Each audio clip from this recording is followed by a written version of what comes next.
This video is sponsored by Aura. Selena Quintanilla, whether it's at a carne asada, at a quinceañera, or oddly enough, just background music whenever you shake a Chicano's hand, you've probably heard one of her many great works of music. But with all those great works is also a very tragic, dark and grim conclusion to her actual life. She's had a crazy successful life cut short, but 2 years after her unfair and tragic end, they made a movie about her. So, does it do her galvanizing musical life story justice? Or was it just a good film at all? Well, they did get a New York's Bronx Puerto Rican to play a Tex-Mex. But hey, Mexicans, Cubans, Puerto Ricans, we're all the same. Mi gente latino. Come on, fool. The movie starts off before one of Selena's biggest concerts ever. Goddamn, it's a big-ass concert and an amazing vibe for the singer. And I'm betting money that it's gonna be a I thought I'd never get this big where I started narration, flashback, hood cliche. We'll see though. Damn, that's a long ass intro of her doing covers of other famous artists' songs, but none of hers. I didn't see that coming. And oh shit, she's singing her #1 most popular song.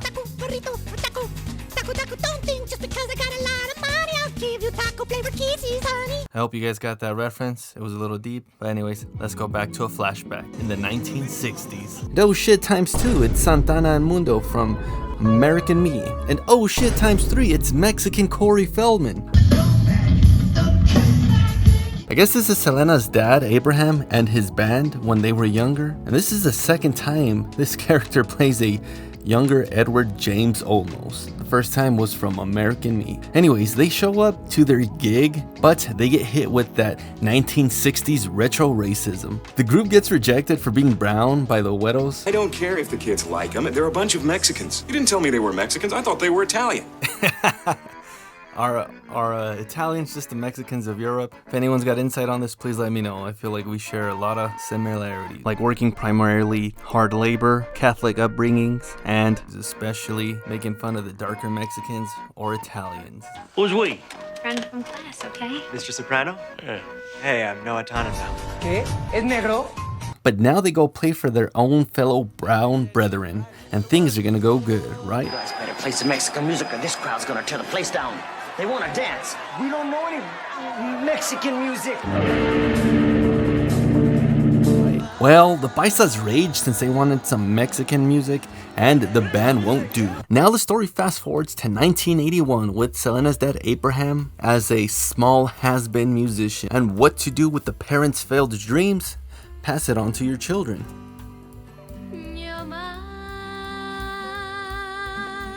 All of a sudden, now Abraham wants to open a restaurant and have their children play to fulfill their Mexican destiny. Abraham, you're not thinking of opening a restaurant, are you? Yes, I am. And gringos love Mexican food.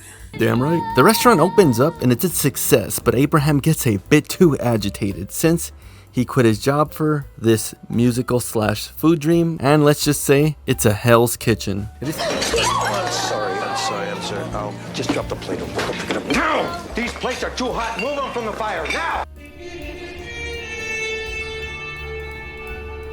It is here where a young Selena also finds her passion for music. Sadly, things don't work out because they're under investigation by the Bureau of Commerce Finance Protection since someone was stealing all of their customers' financial information. And they might have stolen yours too. Luckily, this video is sponsored by Aura. Whenever you go out into the world, for example, like to go get Mexican food, you leave your personal and private information at risk. And what's even scarier is that you don't even have to go out into the real world to have your private online info leaked by big data companies. For example, AT&T recent data leak of over 70 million of their customers' social security number into the deep dark web, which leaves the future you old and broke.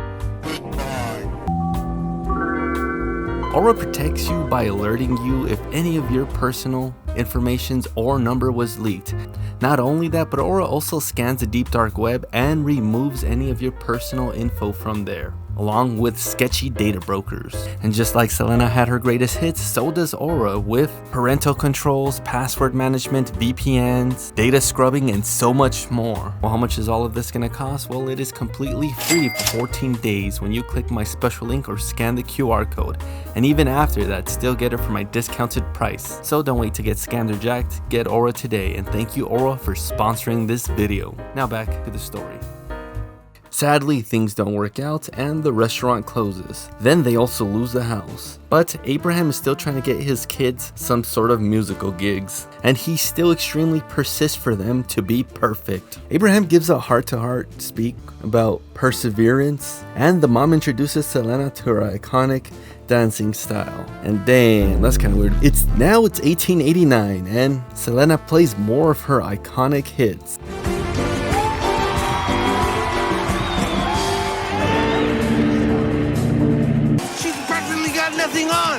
She's in her bra! They're doing a road tour and there's some hard-ass parental conflict going on. Listen, you cannot go out there wearing stuff like that. It's indecent.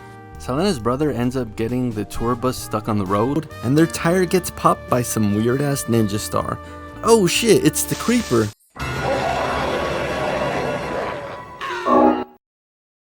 Just kidding. They get stuck and Selena takes to the road for some help. And some cholos stop and help since they're fans of Selena because she's becoming a small celebrity. Anything for Selena's. Anything for Selena! Now the dad's holding an interview for a new band member / guitarist, and this metalhead Chris gets the part, but they've got to change up his style. There also might be a thing going on between Chris and Selena. Now the two are on this kind of date where Chris might be on the friend zone. Beta. And Chris bought his own Cholula hot sauce to the date. And is this a Texas thing? Because we genuinely put tapatio on our pizza. Oh, hell no, man. What the fuck? And hey, Selena's laugh sounds a little too familiar. Now it's music celebration montage time because it's all going good for the band since they hit #1 on the charts. They're on the road again with the bus that has this weird ass setup where it's just like one thin ass piece of wood dividing rooms. Well, I'm pretty sure if anyone tried to do any sketchy, you could hear some cheeks being beaten in the next room while everyone on the other side awkwardly tries to not listen. And this honestly almost happens. Chris and Selena get caught by one of the other band members, and things get a bit more serious. Now Selena, Abraham, and her brother are contemplating on whether to play a show in Mexico, but Abraham is a little hesitant since he feels that they won't be accepted by the real Mexicans in Mexico since they're Mexican Americans. He goes a little over the top though, not gonna lie, calm down bro. And we gotta prove to the Mexicans how Mexican we are, and we gotta prove to the Americans how American we are. We gotta be more Mexican than the Mexicans and more American than the Americans, both at the same time. It's exhausting. Nobody knows how tough it is to be a Mexican American. Then why did you stay in Mexico? In LA, some of the band members go overboard and completely destroy a motel room, and Chris takes the blame. He gets chewed out for this, and then he's trying to be like this dark and mysterious bad boy, but Selena's trying to bring him back. But at least I know not to be that dumb! Skipping to Mexico, the whole crew is tweaking because Selena is a no sabo kid and can't fully speak Spanish. Mi gente latino. But it doesn't matter because Mexico loves her nonetheless. She's performing at a show and it almost turns into the Astro World fiasco because everyone is stampeding over each other and the show's gotta stop and cool down. So she comes out with one of her certified bangers, Como Me Duele. And real talk, is this an original song from her or is this a cover, like a Ghetto or Red type of cover? If anyone knows, let me know below.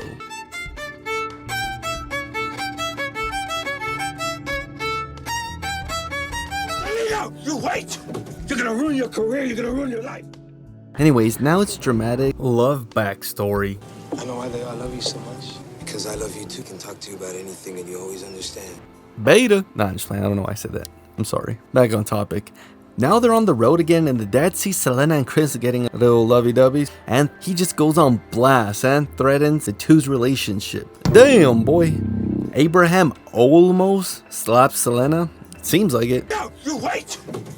You're gonna ruin your career, you're gonna ruin your life. And Selena and Chris are still seeing each other behind Abraham's back. And it's some more emotional talk and planning. This is too much for Selena though, and she just wants to end her career and run off with Chris. But he's trying to reason with her. Regardless, they get married behind their family's back, and it's happy days. Their marriage gets leaked on the radio though by some nosy ass paparazzis. Married today to the lead guitarist for her group, the Dinos. That's right, Selena and Chris Perez tied the knots. Then, the next day, Selena goes to talk to her dad. And ironically, he's glad that she did this behind his back because he just couldn't let her go. I don't know how to let you go. Now it's another happy music concert montage / compilation. Abraham and the Bigwigs are in talks for some huge English music crossovers. And I don't know, man, all these music clause, collaborations, and contracts just seem very grim and evil now. Especially what the past 20 years have exposed about the industry. Selena starts expanding and opening her own clothing line and her personal fan club and her businesses. All of this is done with her new partner Yolanda. Seems like a nice abuelita. I hope she doesn't do anything bad. And is that Mousy from Mi Vida Loca? Well, you became a slut with my vato. Selena and Mousy go shopping for their outfits for the Grammys, and they get spotted by a fan. Then the whole ass mall comes to get her autograph. At night, Selena wins a Grammy, and things are going good for her. But Yolanda's greedy nature is starting to show. With this, Abraham has an urgent talk with Selena, and they start to pry into Yolanda's shady ass past. Well, what kind of problems? Because you know Yolanda, she wouldn't do that. Money problems.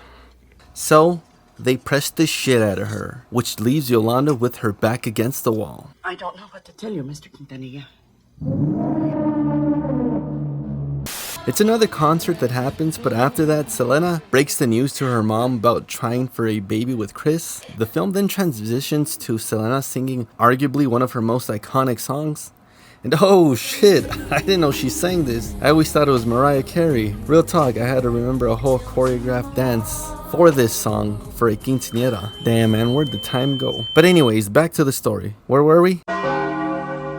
Hey, yo, what the hell? Just like that, it's the ending of the movie. Just skipping over the entire lead up to Selena's tragic death. The movie kind of vaguely alludes to what actually happened, so I had to do the research myself. I knew it was a big thing. I didn't know the specifics though, but on March 31st, 1995, tragically, Selena was killed by Yolanda because she pressed her for some paperwork proving how much Yolanda was embezzling out of Selena's businesses and all of that. And then when Selena was walking out of the room, Yolanda's grimy ass shot her in the back. PCP is very explosive. Boom. And then Selena ran out to the front desk of the motel and told the lobby who her killer was. And then there was like this 10-hour long standoff with Yolanda threatening to kill herself. Dude, this shit looked crazy, damn. But yeah, I wonder why the film skipped this. Maybe because it was like 2 years after Selena's death, so the wound was too fresh to like display or something. But yeah, man, this seems like a pretty important ass part of Elena's life that they kind of just skipped. Like, I hope the Netflix version fully fleshes out this arc. But going back to the film, the last few minutes are a tragic and sad tribute to Selena, who died at 23. Damn, that's pretty young, man. That sucks. Overall, this movie is a good fun time. It is a certified Barrio classic, even though I didn't see it when I was young.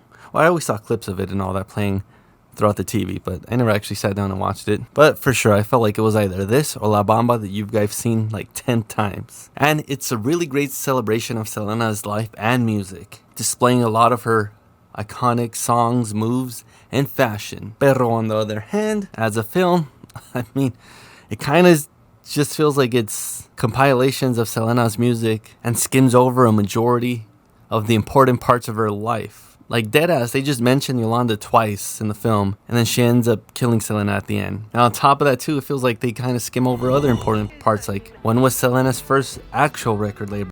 When was her first actual big concert? The film kind of just skims over all of that. But yeah, 7.5 out of 10 chitty chitty bang bangs. Thank you guys so much for watching the video. Catch you guys later.